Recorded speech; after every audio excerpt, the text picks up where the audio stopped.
Hello students, welcome to the math channel. हम लोगों ने पिछले वीडियो में डेटा हैंडलिंग और प्रोबेबिलिटी के 19th क्वेश्चन तक कर लिया था और आशा करती हूँ आपको समझ में आए होंगे और आपने आगे भी ट्राई किए होंगे। अब हम इस वीडियो में आगे के क्वेश्चंस डिस्कस करते हैं। तो क्वेश्चन नंबर 20th बोर्ड पर लिखा हुआ है, ये थोड़ा अलग है।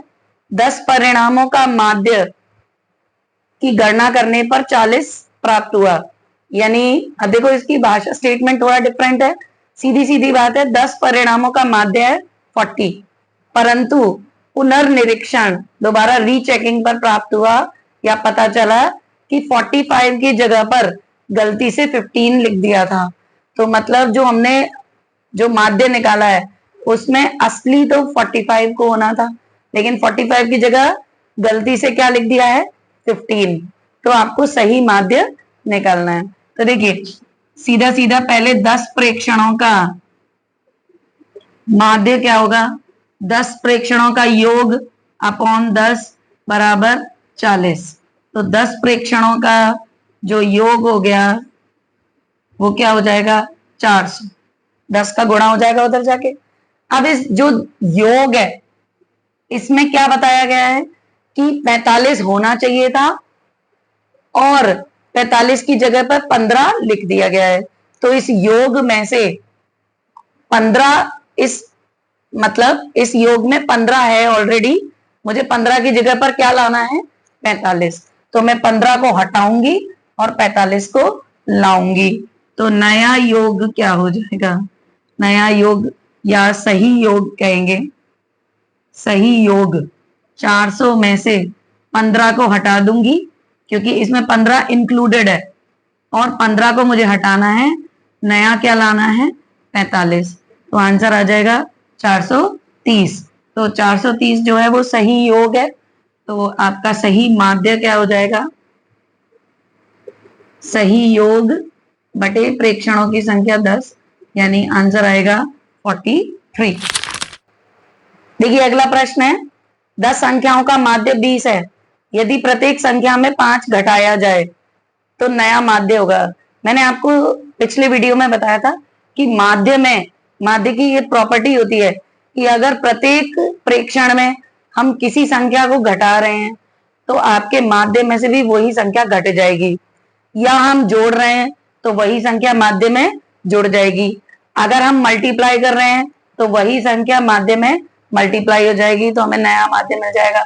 अगर हम सभी संख्याओं में सेम संख्या का डिवाइड कर रहे हैं तो माध्य में भी उसी संख्या का डिवाइड हो जाएगा। तो सीधी सी बात है, यहाँ पर 10 संख्याओं का माध्य 20 दिया है। यदि प्रत्येक संख्या में से 5 घटाया जाए तो आपके माध्य में से भी 5 घट जाएगा। तो 20 - 5 15 हो जाएगा। नेक्स्ट देखिए, 10 वस्तुओं का माध्य 17 है और प्रत्येक वस्तु में 5 जोड़ा जाएगा, तो इसमें 5 जुड़ जाएगा। अभी अभी मैंने बताया कि सेम चीज अगर जुड़ रही है तो माध्य में भी वही चीज जुड़ जाएगी। तो 17 + 5 क्या हो जाएगा, 22। नेक्स्ट देखिए, एक पासे को फेंका जाता है तब सम अभाज्य संख्या प्राप्त होने की प्रायिकता। तो देखिए, जब हम पासे को फेंकते हैं तो ये पॉसिबिलिटीज होती हैं। हमारी सैंपल स्पेस में 6 पॉसिबिलिटीज हैं। अब जो अभाज्य संख्या है, इकलौती सम अभाज्य संख्या होती है। वैसे भी सम अभाज्य संख्या कौन सी है, केवल 2, यानी इवन प्राइम नंबर। बाकी सारे प्राइम नंबर ऑड रहते हैं, तो इवन प्राइम नंबर अकेला 2 है। तो इसका मतलब प्रायिकता क्या हो जाएगी, प्रायिकता हो जाएगी 1/6। आंसर आएगा 1/6। देखिए 24वां प्रश्न है, अंग्रेजी वर्णमाला में स्वर चुनने की प्रायिकता क्या होगी। तो देखिए, अंग्रेजी वर्णमाला में टोटल कितने अल्फाबेट्स होते हैं, 26। टोटल कितने होते हैं, 26। अब उसमें जो स्वर होते हैं वो कौन कौन से होते हैं, A, E, I, O, U, कितने होते हैं, 5। तो स्वर चुनने की प्रायिकता हो जाएगी 5/26। अगर व्यंजन चुनने की प्रायिकता पूछेगा तो वो 21/26 हो जाएगी। नेक्स्ट देखिए, आंकड़ों 42, 53, 25, 36, 61, 89 एंड 77 का माध्यक पूछा है। माध्यक माध्य का एक ही बात है, तो देखिए मैंने माध्यिका को निकालने के लिए एल्गोरिथम बताया था। पहले आपको क्या करना है, दिए गए आंकड़े को आरोही या अवरोही क्रम में लिखना है, मींस असेंडिंग या डिसेंडिंग ऑर्डर में लिखना है। तो जैसे मैंने असेंडिंग ऑर्डर में लिख दिया है। फिर आपको चेक करना है कि प्रेक्षण कितने हैं, यानी डेटा का नंबर कितना है, सम है या विषम है। तो हमने देखा कि यहाँ पर 7 है यानी विषम है। विषम है तो एक ही माध्यिका होगी, 7 + 1/2वां टर्म यानी चौथा टर्म इसका आंसर आएगा। तो यहां से गिनेंगे 1 2 3 4, चौथा टर्म है 53, तो 53 इसकी माध्यिका हो जाएगी।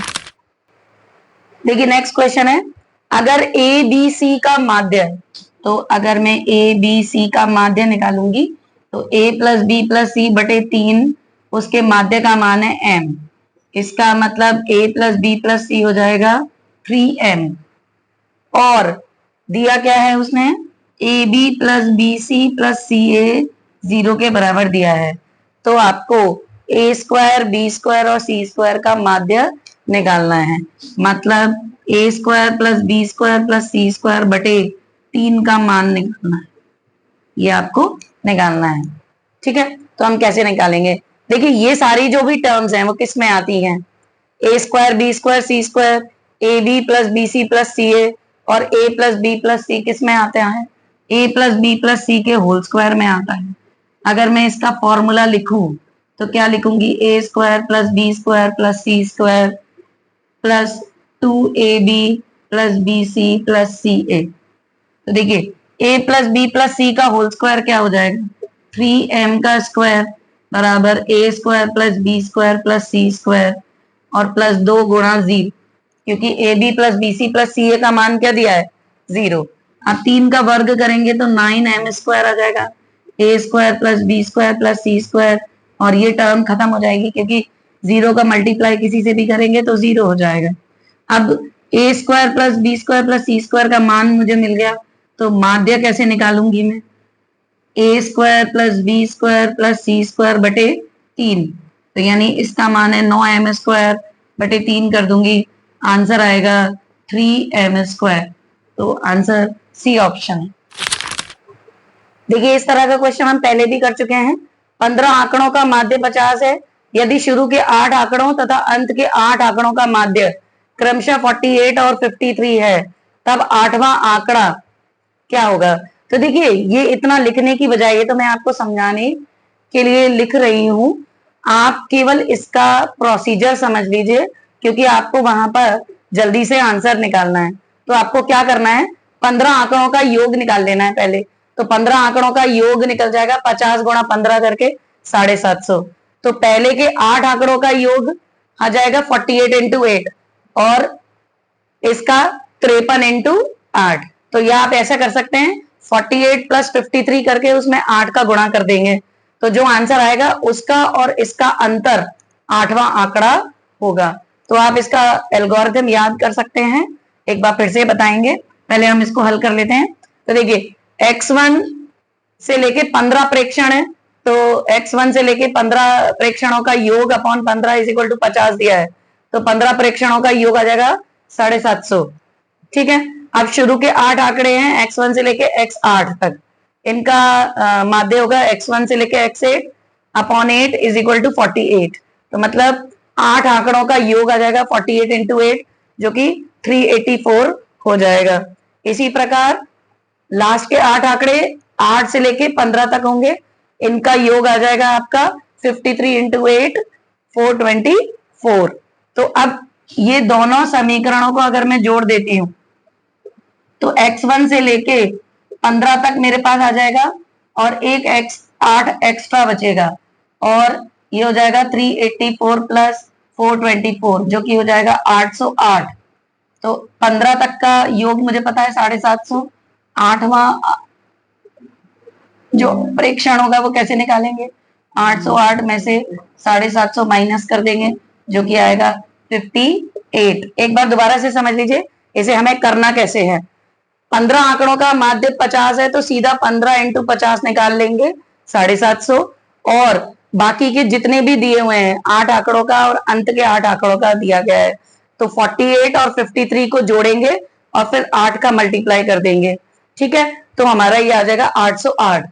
तो 808 में से 750 आप माइनस कर देंगे तो आपका आंसर आएगा 58। आपका ये इजी करने का तरीका है, आपको वो याद रखना है, इतना सब कुछ लिखेंगे नहीं, लिखा तो मैंने आपको समझाने के लिए, ठीक है। तो 58 जो है वो 8वां आंकड़ा। देखिए ये थोड़ा सा अलग टाइप का क्वेश्चन है।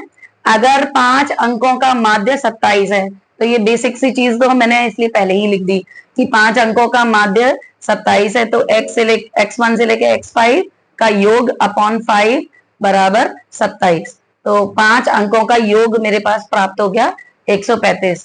अब इसमें एक और अंक जोड़ा जाएगा।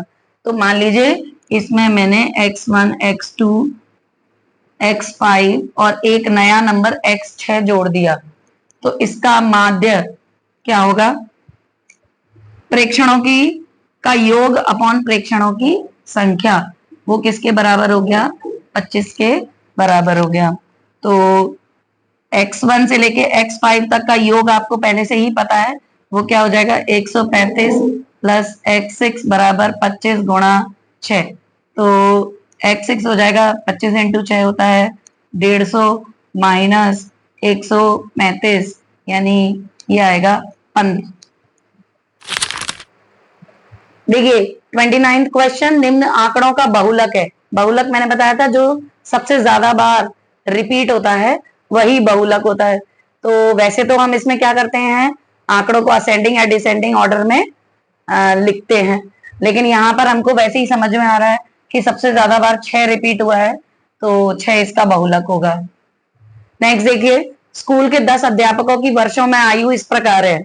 तो अध्यापकों की आयु का परिसर होगा। परिसर का मतलब होता है रेंज, रेंज का मतलब होता है सबसे बड़ी माइनस सबसे छोटी। तो देखिए इस आंकड़े में मुझे सबसे बड़ी तो दिख रही है 54 वर्ष और सबसे छोटी दिख रही है मुझे 23। तो 54 माइनस 23 वो आ जाएगा 31। तो 31 वर्ष इसका आंसर होगा। नेक्स्ट देखिए, यदि 26, 28, 25, x और 24 का माध्य 27 है, तो माध्य का फॉर्मूला सभी प्रेक्षणों का योग अपॉन कितने प्रेक्षण है? 5, हो जाएगा 27। देखिए इनको जोड़ेंगे, 26 प्लस 28 प्लस 25 प्लस 24, ये आएगा 103 प्लस x बराबर 27 गुणा 5। तो 103 प्लस x बराबर 135।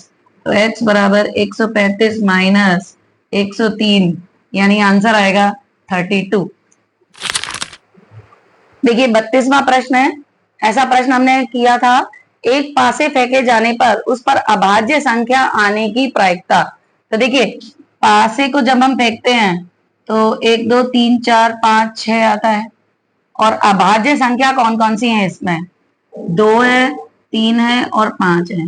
तो 3 अभाज्य संख्या है, ठीक है। और जो हमने प्रश्न किया था उसमें था सम अभाज्य संख्या। तो सम अभाज्य संख्या 2 3 5 में से केवल 2 ही है, तो तब हमने प्रायिकता लिख दी थी 1/6। यहाँ पर 3 अभाज्य संख्या है तो प्रायिकता होगी 3/6, यानी हम उसको लिखेंगे 1/2।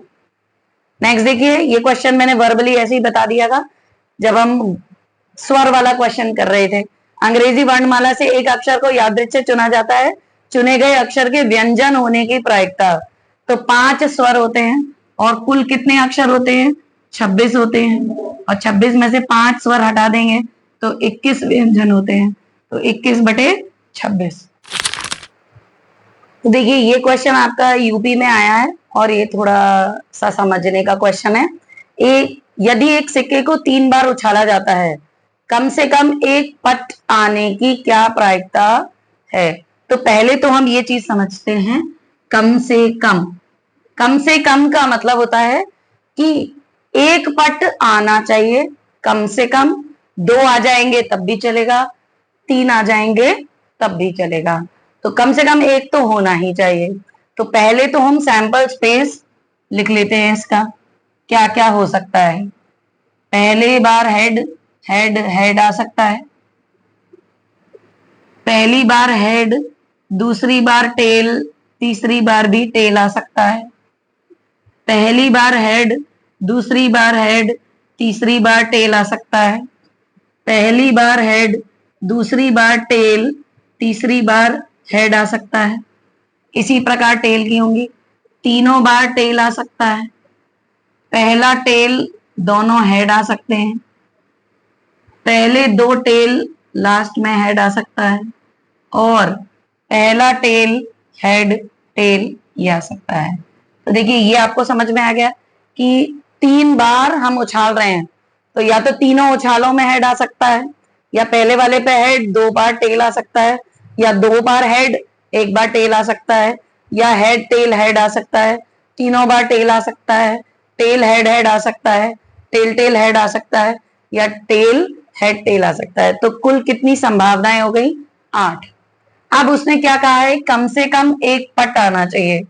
कम से कम एक पट आएगा तो इसका मतलब ज्यादा से ज्यादा पट आ सकते हैं, 2 भी आ सकते हैं और 3 भी आ सकते हैं। तो केवल ये छोड़कर सारी संभावनाएं हो जाएंगी, क्योंकि सब में टेल आ रहा है, 1 बार, 2 बार या 3 बार। तो हमारी प्रायिकता क्या हो जाएगी? 7/8। तो कम से कम एक पट आने की प्रायिकता है 7/8। देखिए दिए गए आंकड़े हैं, उनकी माध्यिका निकालनी है। तो माध्यिका के लिए फिर से मैं बता देती हूँ क्या करना है। आपको असेंडिंग या डिसेंडिंग ऑर्डर में आंकड़ों को लिखना है, जैसे कि मैंने लिख दिया है असेंडिंग ऑर्डर में। फिर आपको नंबर ऑफ ऑब्जर्वेशन देखने हैं, सम है या विषम है। तो यहाँ पर विषम है, फिर से 7 ऑब्जर्वेशन है, तो 7 में 1 जोड़कर अपॉन 2 यानी 8/2, यानी 4th नंबर पर जो लिखा हुआ टर्म होगा वही माध्यिका होगी। तो यहां से गिन लेते हैं 1 2 3 4, यानी 151 माध्यिका है। अगला देखिए, प्रथम 5 विषम प्राकृत संख्याओं का समांतर माध्य। इसी में हमने एक क्वेश्चन किया था, प्रथम 5 सम प्राकृत संख्याओं का। तो यहाँ पर विषम है, तो विषम कौन कौन सी है? 1 3 5 7 9, प्रथम 5 है ये। तो इनका योग करेंगे, 1 + 3 + 5 + 7 + 9 अपॉन 5। तो आंसर आएगा 25/5, जो कि 5। आंसर है डी। देखिए अगला प्रश्न है, और मैं ये देख रही हूं कि यूपी में जो भी क्वेश्चन आते हैं वो थोड़े से डिफिकल्ट होते हैं और थोड़े कैलकुलेशन वाले होते हैं। तो ये भी आपका यूपी 2023 में आया हुआ क्वेश्चन है, तो आपको थोड़ी अच्छी प्रैक्टिस करनी है। प्रथम 10 अभाज्य संख्याओं का माध्य है। तो देखिए इसमें आपसे बेसिक भी पूछ लिया है कि अभाज्य संख्या है, गलती से बच्चे 1 भी लिख देते हैं, तो 1 अभाज्य संख्या नहीं है। ठीक है, तो 1 अभाज्य संख्याओं में नहीं आती, स्टार्टिंग होती है 2 से। 2 3 5 7 11 13 17 19 23 और 29, ये आपकी 10 अभाज्य संख्या है। इनको आप जोड़ेंगे, इनका माध्य निकालना है।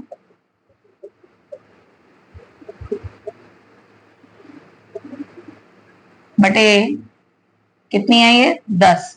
तो आप इनको जोड़ेंगे तो ये हो जाएगा इधर तक, तो ये 5 6 7 14, और आप जोड़ेंगे तो ये 129 आ जाएगा। 129 अपॉन 10 आएगा 12.9। तो 12.9 इसका माध्य रहेगा। देखिए ये क्वेश्चन भी आपका यूपी 2023 में आया है, तो इसमें थोड़ा डिफिकल्टी लेवल थोड़ा अच्छा है, तो आपको अच्छी से प्रैक्टिस करनी है। तो देखिए, 2 पासों को एक साथ यादृच्छिक उछालने पर अंकों का योग 7 या अधिक आने की प्रायिकता। तो देखिए 2 पासों को जब एक साथ उछालते हैं तो आपकी टोटल कंडीशन कितनी बनती है? टोटल संभावनाएं हो सकती हैं 36। ये आपके बोर्ड पर मैंने लिख दी है कि दोनों पासों पर एक एक आ सकता है, 1 2 1 3 1 4 1 5 1 6। इसी प्रकार से 2 1 2 2 2 3 2 4 2 5 2 6, इसी प्रकार से मैं लिखूंगी, तो टोटल आपकी संभावनाएं आ जाएंगी 36। अब क्वेश्चन में क्या कहा है? अंकों का योग 7 या अधिक। तो देखिए पहले वाले में 7 अंकों का योग कहाँ आ रहा है? यहाँ पर 1, गिनते रहेंगे। दूसरे वाले में 7 या उससे ज्यादा, इधर आ गया। तीसरी वाली लाइन में ये आ जाएंगे। चौथी वाली लाइन में ये आ जाएंगे। 5वीं वाली लाइन में यहां से आएगा और 6 वाली लाइन पूरी आएगी, क्योंकि अंकों का योग 7 या 7 से ज्यादा आना है। तो अगर आप काउंट करेंगे कितने हो गए, 1 2 3 4 5 6 7 8 9 10 11 12 13 14 15 16 17 18 19 20 21। तो 21 जो आपके ऑब्जर्वेशंस हैं उसमें योग 7 या अधिक आ रहा है, तो आपकी प्रायिकता हो जाएगी 21/36। तो 21/36 को हम सिंप्लीफाई करेंगे, 3 से कैंसिल हो जाएगा, 3 7 21 और 3 से 12 बार, तो आंसर आएगा 7/12। तो देखिए बच्चों, आपका ये चैप्टर जो डेटा हैंडलिंग वाला है ये कंप्लीट हो गया है और आशा करती हूँ आपको समझ में आया होगा। आपको वीडियो अच्छा लगा हो तो वीडियो को लाइक कीजिए, चैनल को सब्सक्राइब कीजिए। Thank you very much for watching.